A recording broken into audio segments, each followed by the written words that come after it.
राधे राधे। आज मैं आपके समक्ष श्री तिरुपति बालाजी वेंकटेश्वर बालाजी महाराज की जीवन कथा प्रस्तुत कर रही हूँ। उनके बारे में, उनकी जीवन शैली के बारे में आप लोगों के समक्ष प्रस्तुत कर रही हूँ। आशीर्वाद बनाए रखना।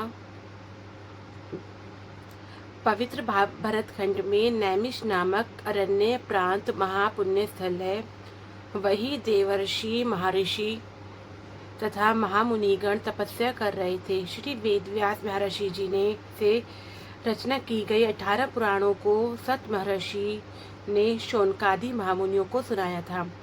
शौनकादि महामुनियों ने सूत महर्षि से प्रार्थना की थी, हे महर्षि, कलयुग प्रत्यक्ष देवम श्री वेंकटेश्वर का चरित्र और उसकी लीलाएं बताइए। सूत महर्षि ने उनकी प्रार्थनाएं स्वीकार कर श्री वेंकटेश्वर जी को का लीलाएं इस प्रकार सुनाने लगे। हे मुनिवर, कलयुग से पृथ्वी पर जन्म पर आ गए सर्व मानव कोटि जीव राशियों को पाप कर्मों से विमुक्त देने के लिए श्री महाविष्णु ने वेंकटेश्वर स्वामी के नाम से वेंकटाचल पर अवतरित हुआ है। इनकी महिमाएं अपरंपार है। भक्त जनों को सदा आदर करके उनको मोक्ष प्रदान कर रहा है। जो उनके दर्शन करते हैं या जीवन वृत्तांत सुनते हैं या पढ़कर उनका जन्म सुनाते हैं, उनका जन्म मरण पवित्र हो जाएगा। ऐसा कहकर सूत महर्षि ने मन में अपने गुरुदेव व्यास महर्षि का ध्यान किया। गुरु के अनुग्रह से श्री वेंकटेश्वर की महिमा और लीलाएं उनकी आंखों के सामने प्रस्तुत दिख पड़ी और उसके अनुसार सूत महामुनि शौनकादि महामुनियों से इस प्रकार कहने लगे। नारद महामुनि सत्यलोक में जाकर ब्रह्मादेव के दर्शन करना। नारद महर्षि ब्रह्मादेव के पुत्र हैं। सदा हरिनाम स्मरण करते गाते 14 भवनों में घूमते फिर रहते उनका स्वभाव है। वैसे ही घूमते फिरते हुए देवताओं में आपस में झगड़े की सृष्टि करके उनको झगड़ते हुए देखकर आनंदित होना उसका काम है। और दुष्ट शिक्षण शिष्ट रक्षण के लिए, मानव कल्याण के लिए श्रीमन नारायण को उस समय पर अवतार करने का प्रोत्साहन करता रहता है। हरिनाम स्मरण गाते तीनों लोकों में घूमता हुआ नारद ब्रह्मा लोक में पहुंचा। उस समय ब्रह्मा जी पद्मासन पर बैठे हुए थे। उनके पास ही सरस्वती देवी मधुर स्वर में वीणावादन करती हुई बैठी थी। नारद ने वहां पहुंचकर ब्रह्मादेव को प्रणाम किया। ब्रह्मदेव ने आशीर्वाद देकर नारद को उचित आसन पर बैठने की अनुज्ञा दी। उस समय ब्रह्मदेव के दर्शन के लिए इंद्रादि देवता, सूर्य, चंद्रादि नवग्रह देवता वहां आकर बैठे हुए थे। त्रिलोकी संचारी नारद को वहां देखकर सभी देवता त्रिलोक के समाचार नारद जी से पूछने में के उत्साह में थे।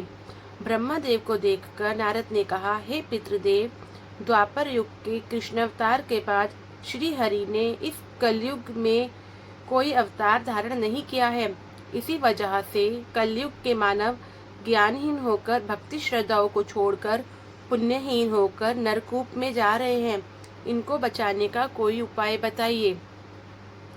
ब्रह्मदेव नारद का उद्देश्य जानकर कहा, हे पुत्र, तुम तो त्रिलोक संचारी हो। जहाँ जो कुछ होता है वहाँ उसका प्रतिकार करना भी तुम जानते हो। तुम संकल्प मात्र से कई महान कार्य कर चुके हो।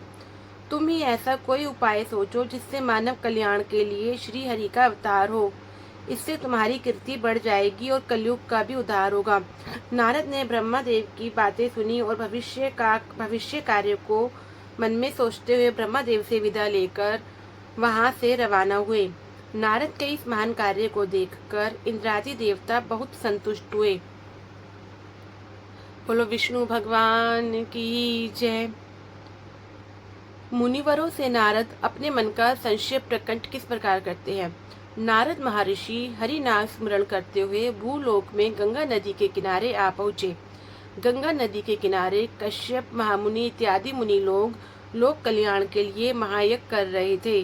नारद महर्षि वहां पहुंचकर मुनिवरों से हो रहे महायज्ञ को देखकर संतुष्ट हुए। यज्ञ करने वाले मुनिगणों ने नारद का आगमन देखकर उचित रीति से उनका स्वागत किया। मुनिवरों ने मुनिवरों ने अपने से हो रहे महायज्ञ के बारे में नारद को बताया। नारद सुनकर संतुष्ट हुए और कहा कि हे मुनिवर, आप लोक कल्याण के लिए इस यज्ञ को कर रहे हैं, यह ठीक है, मगर इस यज्ञ का फल भोक्ता कौन है? त्रिमूर्तियों में कौन इस यज्ञ का फल देगा? बताइए। मुनियों के कहे से इसका जवाब नहीं मिला तो नारद ने कहा, बिना सोचे विचार से करता हुआ यज्ञ निष्फल होगा। पहले आप लोग निश्चय कीजिए कि त्रिमूर्तियों में किसके सत्वगुण और शांति स्वभाव है, वही यज्ञ का फल दे सकता है। नारद की ये बातें सुनकर मुनिवर भ्रांत हुए और आपस में सोचने लगे कि त्रिमूर्तियों में सत्व गुण वाला कौन है। आखिर कुछ लोग ब्रह्मादेव के पक्ष में, कुछ लोग विष्णुदेव के पक्ष में और बाकी लोग महेश्वर के पक्ष में हो गए। इसीलिए एक निश्चय पर ना आ सके। बाद में आपस में इसी बात पर कहला आरंभ हुई। मुनिगण यश छोड़कर आपस में लड़ने लगे। यज्ञ स्थल युद्ध क्षेत्र बन गया। मंत्रों के उच्चारण के बदले दूषण भाषण की वर्षा होने लगी। वर्षा देखकर नारद ने मुनियों से कहा कि हे मुनिवर, आप लोग आपस में लड़ना अच्छा नहीं है। आप लोगों को पहले ये जानना चाहिए कि त्रिमूर्तियों में सत्व गुण किसमें अधिक है, अधिक मात्रा में है। सत्व गुण, रजोगुण, तमोगुण नामक इन 3 गुणों में सत्व गुण प्रधान है। अब सोचिए, त्रिमूर्तियों में इन गुणों की परीक्षा लेने वाला कौन है? नारद की इस सलाह को सुनकर कोई भी आगे नहीं आ सका और किसी में भी त्रिमूर्तियों की परीक्षा लेने की ताकत नहीं थी। आखिर नारद ने बताया, आप लोगों में से श्रेष्ठ तपोधन भृगु महर्षि हैं। भृगु महर्षि यह परीक्षा कर सकते हैं। नारद की सूचना से सब लोग आनंदित हुए और भृगु महर्षि को त्रिमूर्तियों की परीक्षा लेने का अधिकार दिया। भृगु महर्षि भी नारद की सूचना को मान लिया और त्रिमूर्तियों की परीक्षा लेने निकला। नारद सूचना को मान लिया और त्रिमूर्तियों की परीक्षा लेने निकले। नारद मन ही मन संतुष्ट हुए कि भृगु का घमंड अब निकल जाएगा। बोलो विष्णु भगवान की जय, सच्चे दरबार की जय, सभी देवी देवताओं की जय, विष्णु भगवान की जय।